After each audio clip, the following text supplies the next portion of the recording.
Jai Hind friends. In this video, I am going to talk about the stage 1 testing of the SSB interviews, which is also called as PPNDT test.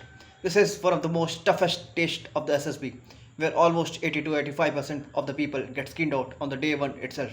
And believe me, this is one of the most disheartening feeling, because after putting so much of hard work in your studies and after clearing the exam, you got the opportunity to represent yourself in front of the board.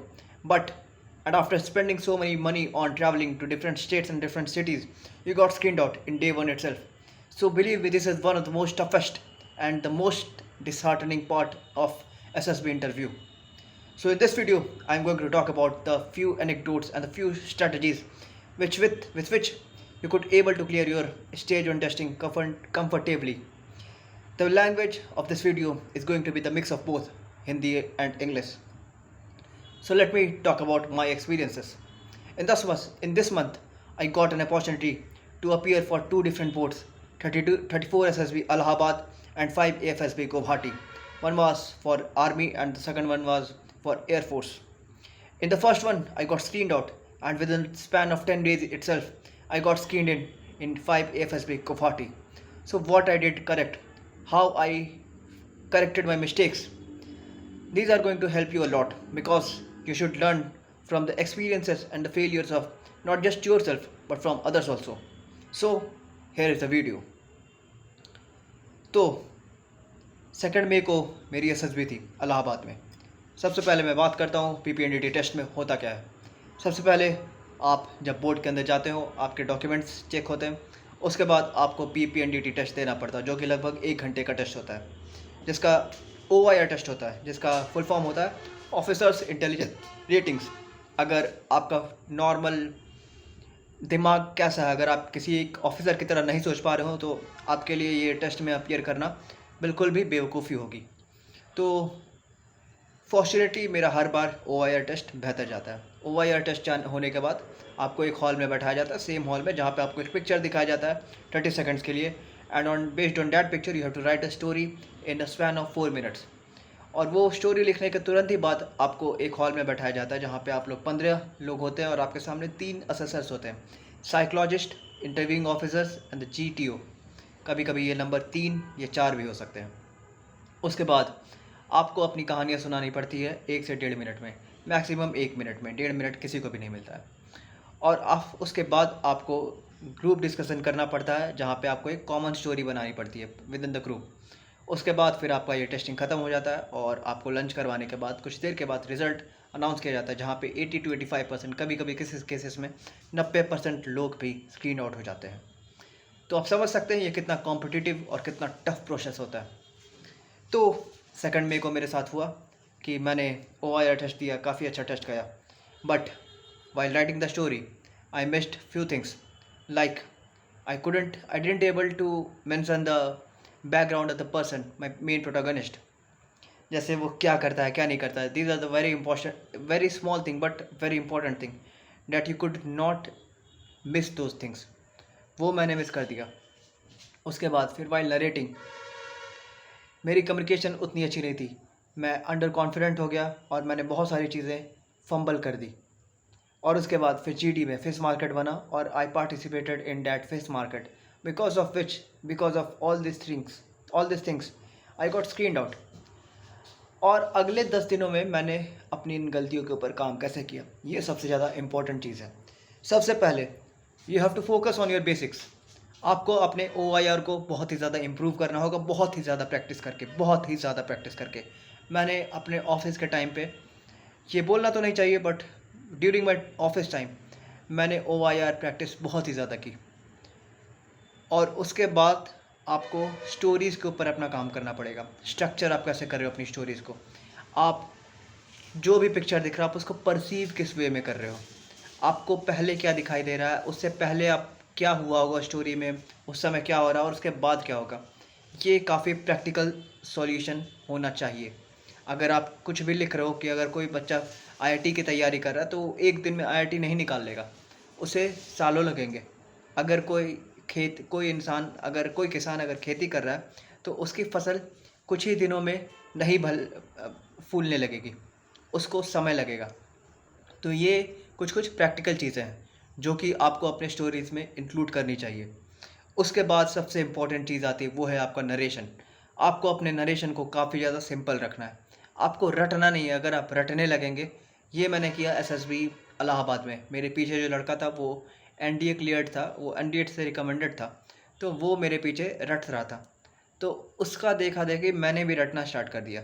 और अगर आप किसी भी stories को रटते हैं, अगर जो मैं आपसे बात कर रहा हूँ, अगर वो चीज़ों में अगर वो चीज़ें अगर मैं रटने लगूँगा, तो बहुत ज़्यादा चांसेस है कि मैं वो चीज़ें भूल जाऊँगा। Instead of it, you should focus on the basics of your stories. आपने क्या लिखा है, इनिशियल पॉइंट क्या था, आपका मिडल पॉइंट क्या था, आपका एंड पॉइंट क्या था। अगर आपको ये चीज़ें पता है तो आप नॉर्मल इंग्लिश में आप नरेट कर सकते हो। सबसे ज़्यादा इंपॉर्टेंट क्या है, वो है आपका कॉन्फिडेंस। आप कितने कॉन्फिडेंस से अपनी स्टोरीज नरेट कर रहे हो। आपको किसी भी इंग्लिश स्पीच कंपटीशन में नहीं जाना है। अगर वहाँ पे अगर आप आर्मी की एसएसबी के लिए जा रहे हैं तो आपको ऑप्शन मिलता है, आप हिंदी में भी नरेट कर सकते हैं, जो कि एयरफोर्स और नेवी में नहीं होता है। तो आपके लिए सबसे ज़्यादा इंपॉर्टेंट है, आपको अपने स्टोरीज़ के बारे में क्लैरिटी होनी चाहिए, आप क्या बोल रहे हैं, और आप में कॉन्फिडेंस होना चाहिए। और कॉन्फिडेंस आपके क्लैरिटी से ही आती है। जितनी सिंपल और जितनी नॉन कॉम्प्लिकेटेड स्टोरी रहेगी, उतनी ज़्यादा आपको क्लैरिटी रहेगी और उतनी ज़्यादा आपके अंदर कॉन्फिडेंस बढ़ने लगेगा। तो वो चीज़ मैंने इम्प्रूव किया। मैं जो भी स्टोरीज़ लिखता था, मैं बस कहानी दिमाग में बना लेता था कि मैं क्या लिख रहा हूँ और उसकी कहानी क्या है, और मैं उस कहानी को इंग्लिश में नरेट करने की कोशिश करता था 40 से 45 सेकंड में, क्योंकि मुझे पता था कि इससे ज़्यादा टाइम आपको नहीं मिलेगा। And specially if you are appearing for the AFCAT entry which is for Air Force, then you should speak only in English. वहाँ पे आप हिंदी में शिफ्ट नहीं कर सकते हैं। तो मैंने बहुत ही ज़्यादा नरेशन के लिए प्रैक्टिस किया, बहुत ही ज़्यादा प्रैक्टिस किया। मैं हर दिन कम से कम मैं 4 से 5 स्टोरीज़ लिखता था। मुझे 1 हफ़्ते का समय मिला था, क्योंकि मैं 2 तारीख को वहाँ से स्क्रीन आउट हुआ था और मैं 4 तारीख को अपने घर आया था, और मुझे वापस 11 तारीख को गुवाहाटी के लिए निकलना था। तो मेरे पास केवल 1 हफ़्ते थे। तो उस 1 हफ़्ते में मैंने कम से कम 70 से 80 कहानियाँ लिख डाली, 70 से 80, जो कि बहुत ही ज़्यादा होता है। और सारी कहानियों के लिए मैंने नरेशन स्टार्ट कर दिया। मेरे अंदर किसी भी तरह का प्री कंसीव नोशन नहीं था। और मुझे इसके साथ साथ मैंने एक अपने अंदर एक मेंटल शिफ्ट भी लाया, वो ये कि this is not the end of the world. इसके बाद अगर भी इतनी मेहनत के बावजूद भी अगर ये चीज़ नहीं होता है, तो ये चीज़ मेरी किस्मत में नहीं है। ये मैं इस सोच के साथ वहाँ पे गुवाहाटी गया। मुझे बहुत सारी अलग अलग चीज़ें देखने को मिली। मैं पहली बार फ़्लाइट पे गया, मैं अपने पैसे से फ़्लाइट पे चढ़ा था, तो एक प्राउड फीलिंग अंदर से आ रही थी। तो अगर आप अपने आप ऊपर जब आप गर्व करते हैं, या फिर आपको अगल बगल के लोग जब आपकी तारीफ़ करते हैं, तो आपके अंदर एक कॉन्फिडेंस का प्रवाह खुद ब खुद होने लगता है। तो मेरे अंदर खुद के ऊपर कॉन्फिडेंस बढ़ने लगा, क्योंकि मैं खुद से अपने पैसों से फ़्लाइट से ट्रैवल कर रहा था। उसके बाद मैंने डिफरेंट डिफरेंट जगह देखा। मैं डिफरेंट स्टेट, मैं मिज़ोरम गया, वहाँ पे मुझे अलग तरह का कल्चर नज़र में आया। तो इन चीज़ों की वजह से मेरे दिमाग में एसएसबी का कीड़ा निकल चुका था। मेरे अंदर का जो डेस्परेशन था कि मुझे स्क्रीन इन होना है, स्क्रीन इन होना है, वो निकल चुका था। मेरे अंदर से परफॉर्मेंस प्रेशर जो था वो निकल चुका था।